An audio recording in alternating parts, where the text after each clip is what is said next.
रूस के कजान शहर में प्रधानमंत्री मोदी और चीनी राष्ट्रपति शी जिनपिंग की द्विपक्षीय मुलाकात, करीब 1 घंटे तक चली बातचीत। एलएसी पर शांति समझौते के बाद पीएम मोदी और चीनी राष्ट्रपति के बीच डेलीगेशन स्तर की बातचीत, दोनों देशों के कई डेलीगेशन मौजूद रहे। जिनपिंग से मुलाकात के बाद पीएम मोदी बोले, 5 साल बाद हमारी औपचारिक मीटिंग, विश्व की शांति और स्थिरता के लिए हमारा साथ जरूरी है। प्रधानमंत्री मोदी ने कहा, एलएसी पर हुई सहमति का स्वागत, सीमा पर शांति बनाए रखना हमारी प्राथमिकता, अच्छे संबंधों के लिए पारस्परिक सम्मान जरूरी है। पीएम बोले, आपसी भरोसा संबंधों का आधार बने, आपसी सम्मान के साथ आगे बढ़ने पर जोर, हमने खुले मन से बातचीत की। 16वें ब्रिक्स सम्मेलन में पीएम मोदी का संबोधन, बोले, ब्रिक्स के नए सहयोगी देशों के स्वागत के लिए भारत तैयार है, सभी सदस्य देशों की मर्जी को ध्यान में रखकर ही हो फैसले। ब्रिक्स समिट में पीएम मोदी ने दोहराया रूस यूक्रेन युद्ध पर भारत का रवैया, बोले, हम युद्ध के नहीं बातचीत और कूटनीति के समर्थक हैं। ब्रिक्स देशों के सामने पीएम मोदी ने गिनाई दुनिया की चुनौतियां, बोले, साइबर सुरक्षा, डीप फेक और दुष्प्रचार जैसे खतरे, साइबर सिक्योरिटी और सुरक्षित एआई के लिए ग्लोबल रेगुलेशन जरूरी है। ब्रिक्स सम्मेलन के दूसरे दिन पीएम मोदी ने आतंकवाद पर जताई चिंता, बोली, ये वैश्विक समस्या, इसके खिलाफ सबको एकजुट होना होगा, कट्टरता रोकने के लिए कदम उठाने होंगे। गजा और लेबनान के हालात पर चीनी राष्ट्रपति ने जताई चिंता, ब्रिक्स सम्मेलन में जिनपिंग बोले, जल्द से जल्द हमें सीजफायर का जवाब बनाना होगा दबाव। कजान एक्सपो सेंटर में ब्रिक्स शिखर सम्मेलन को रूसी राष्ट्रपति पुतिन का संबोधन, कहा, 30 से अधिक देशों ने ब्रिक्स में शामिल होने की जताई है इच्छा। ब्रिक्स शिखर सम्मेलन शुरू होने के पहले राष्ट्राध्यक्षों ने खिंचवाई तस्वीर, पुतिन के एक तरफ जिनपिंग तो दूसरी तरफ थे पीएम मोदी। वायनाड संसदीय सीट के लिए प्रियंका गांधी वाड्रा ने किया नॉमिनेशन, राहुल गांधी, सोनिया गांधी, मल्लिकार्जुन खड़गे रहे साथ। वायनाड में प्रियंका गांधी ने नॉमिनेशन से पहले सभा को किया संबोधित, कहा, पहली बार खुद के लिए प्रचार कर रही हूं, नई यात्रा में जनता मेरी मार्गदर्शक है। प्रियंका गांधी बोली, मेरे भाई ने नफरत के खिलाफ यात्रा की, मौका देने के लिए खड़गे जी का धन्यवाद।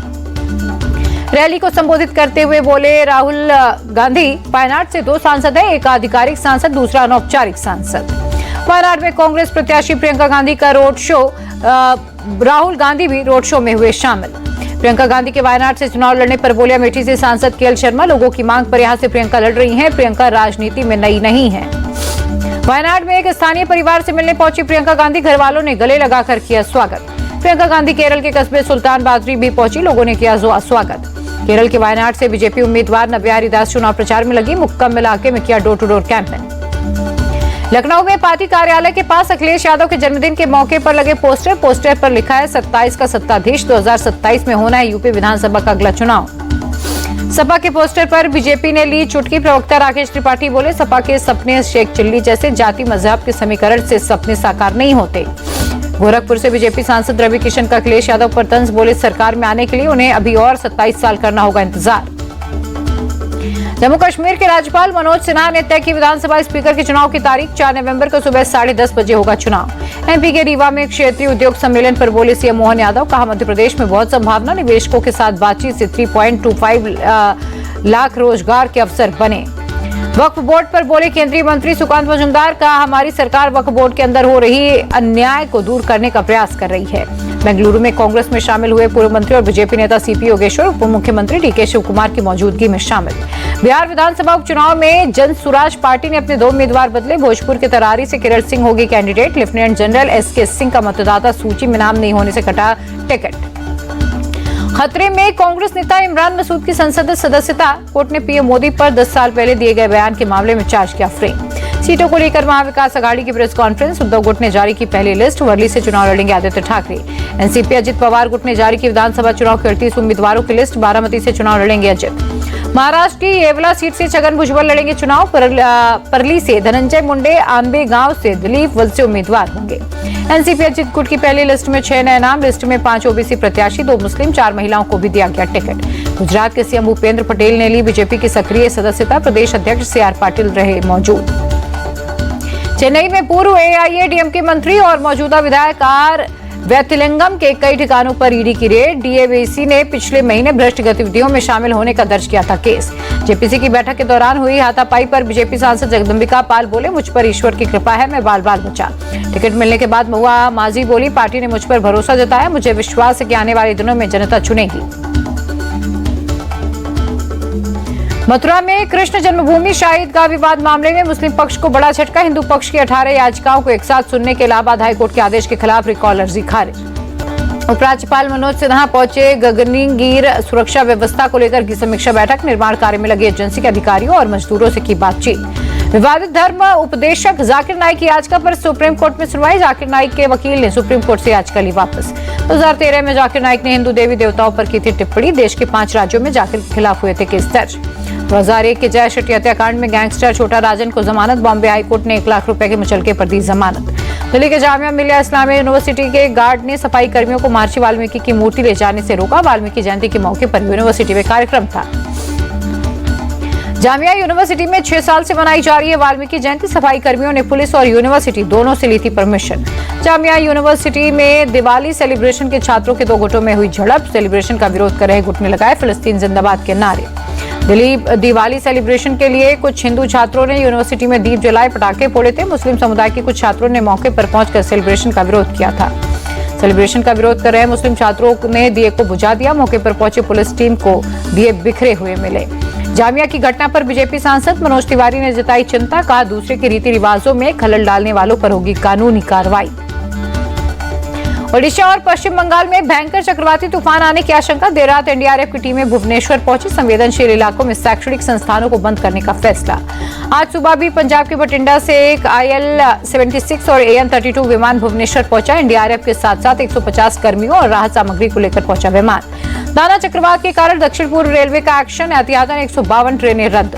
बेंगलुरु बिल्डिंग हादसे में बढ़ता जा रहा है मरने वालों का आंकड़ा। अब तक 8 लोगों को मौत की खबर आई। रेस्क्यू ऑपरेशन अभी भी जारी। बाबा सिद्दीकी मर्डर केस में एक और गिरफ्तारी। हरियाणा के कैथल का रहने वाला Amit arrest. Mumbai crime branch ने अब तक 11 लोगों को पकड़ा।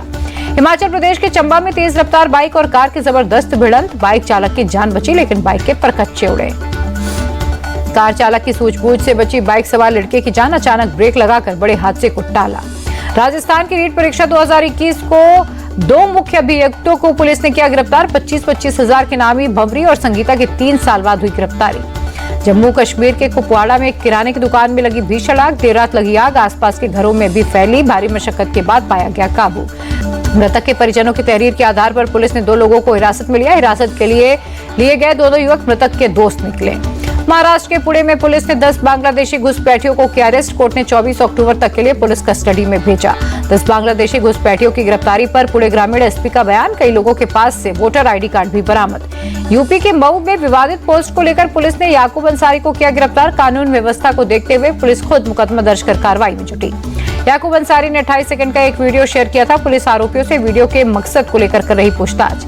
लखनऊ में पुलिस ने एनकाउंटर में बदमाश कमलेश तिवारी को किया गिरफ्तार। बदमाश ने पुलिस को देखकर की थी फायरिंग। लखनऊ के जानकीपुरम में CDRI के पास हुई मुठभेड़। कमलेश तिवारी पर करीब 28 मामले दर्ज हैं। भोपाल में काले हिरण का शव बरामद। DFO लोकप्रिय भारती ने दी जानकारी। हिरण के शव पर मिले चोट के निशान। दिल्ली NCR में बढ़ते प्रदूषण पर सुप्रीम कोर्ट हुआ सख्त। पराली जलाने की घटना को लेकर हरियाणा और पंजाब सरकार को लगाई फटकार। सुप्रीम कोर्ट ने पंजाब सरकार को लगाई फटकार। पूछा, 50% पराली जलाने वालों से जुर्माना क्यों नहीं वसूला गया। हरियाणा सरकार को भी सुप्रीम कोर्ट की लताड़। कहा, आपने कोई नीति नहीं बनाई, सिर्फ आंखों में धूल झोंकने का काम कर रहे। प्रदूषण को लेकर सुप्रीम कोर्ट ने केंद्र सरकार पर भी दिखाई सख्ती। कहा, कोई गंभीर नहीं है, सरकार प्रदूषण रोकने में नाकाम है। सुप्रीम कोर्ट की टिप्पणी, जब तक कठोर फैसला नहीं लिया जाएगा तब तक कुछ नहीं होगा। अगली सुनवाई 4 नवंबर को होगी। हरियाणा के कैथल में धड़ल्ले से जलाई जा रही पराली। पटियाला रोड बाईपास पर कई जगह पराली जलाने की घटना आ रही है सामने। दिल्ली में प्रदूषण पर बोले पर्यावरण मंत्री गोपाल राय। हरियाणा और पंजाब में पराली जलने से दिल्ली पर असर पड़ने की आशंका। सभी विभाग अलर्ट पर हैं। दिल्ली में आर्टिफिशियल रेन कराने के लिए केंद्रीय पर्यावरण मंत्री को लिखा गया पत्र। गोपाल राय बोले, तैयारी नहीं हुई तो इस बार भी कृत्रिम बारिश से हम वंचित होंगे। दिल्ली के पॉल्यूशन पर मनोज तिवारी ने आम आदमी पार्टी को घेरा। कहा, बीजेपी की सरकार आई तो 3 साल में पॉल्यूशन की समस्या का समाधान करेंगे। दिल्ली के कई इलाकों में एयर क्वालिटी इंडेक्स बहुत खराब की श्रेणी को भी किया पार। जहांगीरपुरी में AQI 414 पहुंचा तो आनंद विहार में 403 हुआ। प्रदूषण बढ़ने से गैस चैम्बर में तब्दील होने लगी है दिल्ली। जहरीली हवा ने पूरी दिल्ली को ढका। अक्षरधाम मंदिर के पास छाई धुंध। दिल्ली के इंडिया गेट इलाके में छाई धुंध की परत। लोधी रोड इलाके में भी स्मॉग दिखा। दिल्ली में बढ़ते प्रदूषण पर काबू पाने में जुटा प्रशासन। मानसिंह रोड इलाके में किया गया पानी का छिड़काव। बढ़ते वायु प्रदूषण को लेकर दिल्ली में पानी के छिड़काव में तेजी लाई गई। पानी का छिड़काव करने के लिए 6000 कर्मियों की संख्या बढ़ाई गई। दिल्ली मेट्रो के 40 से ज्यादा फेरे बढ़ाए गए। DTC की बसें भी पहले से अधिक चलेंगी। प्राइवेट गाड़ियों को सड़कों पर कम करने पर जोर। दिल्ली NCR में 2 गुना हुआ पार्किंग चार्ज। बढ़ते प्रदूषण के चलते ग्रैब 2 लागू होने के बाद लिया गया फैसला। यमुना नदी में बढ़ा प्रदूषण का स्तर। दिल्ली के कालिंदी कुंज इलाके में यमुना की सतह पर दिखे जहरीले झाग। नोएडा एक्सप्रेसवे के पास इस मौके चलते जबरदस्त धुंध, सुबह सुबह ऊंची ऊंची इमारतों को देखना भी हुआ मुश्किल। यूपी के नोएडा में बहुत खराब श्रेणी में पहुंची वायु गुणवत्ता। सीपीसीबी के मुताबिक 326 पर पहुंचा एयर क्वालिटी इंडेक्स। यूपी में सुबह सुबह पड़ने लगी ठंड, मुरादाबाद में अभी से आसमान में छाने लगा स्मॉग। कॉमनवेल्थ गेम्स 2026 से पहले भारतीय एथलीट्स को मिली बुरी खबर। कॉमनवेल्थ से क्रिकेट, हॉकी, बैडमिंटन, कुश्ती और शूटिंग के गेम्स हटाए गए। ओडिशा में चक्रवात की आशंका के कारण राष्ट्रीय जूनियर एथलेटिक्स चैंपियनशिप स्थगित। 25 अक्टूबर से होना था आयोजन। बबीता फोगाट ने इशारों इशारों में साक्षी मलिक और विनेश फोगाट पर तंज कसा। ट्वीट कर लिखा, दीदी तुमको कुछ नहीं मिला, ऐसे में तुम्हारा दर्द समझा जा सकता है। साक्षी मलिक की आत्मकथा पर आधारित किताब विटनेस आने के बाद बड़ा है विवाद। किताब में बबीता फोगाट से लेकर विनेश फोगाट और बजरंग पूनिया पर कई नई बातें हैं। न्यूजीलैंड के खिलाफ दूसरे टेस्ट से पहले टीम इंडिया को मिली बड़ी खुशखबरी। पहला टेस्ट मिस करने वाले शुभमन गिल दूसरे मैच के लिए तैयार। टीम इंडिया के एक विकेट कीपर बल्लेबाज ऋषभ पंत की इंजरी पर बड़ा अपडेट। असिस्टेंट कोच बोले, पंत के खेलने पर सस्पेंस बरकरार है। पुणे टेस्ट के पहले टीम इंडिया ने प्रैक्टिस सेशन में जमकर मेहनत की। भारतीय बल्लेबाजों ने पुणे की काली पिच पर स्पिनर्स के खिलाफ की बैटिंग। ग्लासगो में खेलों में 400 से ज्यादा खिलाड़ियों और अधिकारियों को दल भेजा जाएगा। ऑस्ट्रेलिया भेजेगा अपना दल। हॉकी समेत कई खेलों को ग्लासगो में हटाए जाने से ऑस्ट्रेलिया भी हुआ निराश। प्रो कबड्डी लीग में जयपुर पिंक पैंथर्स ने तेलुगु टाइटंस को 52-22 से हराया। अर्जुन देशवाल ने टीम के लिए जुटाए 19 अंक। शेयर बाजार में गिरावट का सिलसिला जारी। 138 अंक लुढ़ककर 80,081 पर हुआ बंद सेंसेक्स।